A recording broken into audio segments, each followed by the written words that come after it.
அதுமாரி சினிமாக்காரங்களை நம்பி நீங்கள் யாரும் சோரம் போகாத மக்களை, யாரையும் நம்பாதீங்க. உன்னால் முடிஞ்சால் நீங்கள் பார்க்குற படங்கள், நீங்கள் பார்க்குற கொடுக்குற காசை வச்சு தான் அவங்க உயர்ந்து போயிட்டுருக்குறாங்க. சரிங்களா? அதனால தான் சொல்லுவார், எம்ஆர் சார் இருக்காரே, அதான் ராதிகா மேடத்தோட அப்பா, அவர் தான் அடிக்கோட சொல்லுவாங்களாம் மேடையில் ஏறினோடனே. அவரே ஒரு சினிமா நடிகர் தான், ஆனால் அவர் நிறைய பேசுவார். அவருடைய இதெல்லாம் வந்து கேட்டிங்கன்னா, அவருடைய வார்த்தைகள் சினிமா நடிக்கிறவர் தான் நம்ம நினைப்போம். அவர் பேசுகிறது ஒவ்வொரு பேச்சு நீங்கள் நல்லா ஒத்து பார்த்தீங்கன்னா நிறைய அர்த்தங்களும் நிறைய ஒரு நமக்கு தேவையான நிறைய ஒரு அறிவியல் இருக்கும் அதில்.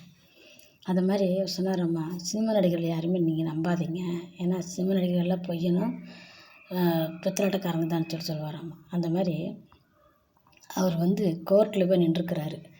கோர்ட்டில் போய் நின்னோன்னே கோர்ட்டில் ஜட்ஜி கேட்டாராம்மா அவரை, ஏன்யா நீங்கள் வந்து எம்ஜி ராமச்சந்திரன் நீங்கள் ஷூட் பண்ணிட்டீங்க இல்லையா, நீங்கள் வச்சுருக்கிற அந்த கண்ணுக்கு லைசன்ஸ் இருக்கான்னு கேட்டாருங்களாம்மா. அதுக்கு அவர் சொன்னாராம்மா, சுட்ட அவரும் சாவலை, சுட்டுக்கிட்ட நானும் சாவலை, அப்படி இருக்கும்போது எதுக்குங்க அந்த லைசன்ஸ் இந்த துப்பாக்கிக்கு அப்படின்னு கேட்டாராம்மா. அந்த மாதிரி அவர் சாதாரணமாக இது ஒரு சாதாரணமாக அந்த ஒரு வார்த்தையை அவர் போட்டு அந்த இடத்துக்கு போட்டால் அந்த இடத்துல நினச்சி பாருங்கள், அதில் எத்தனை ஒரு அர்த்தங்கள் இருக்குதுன்னு.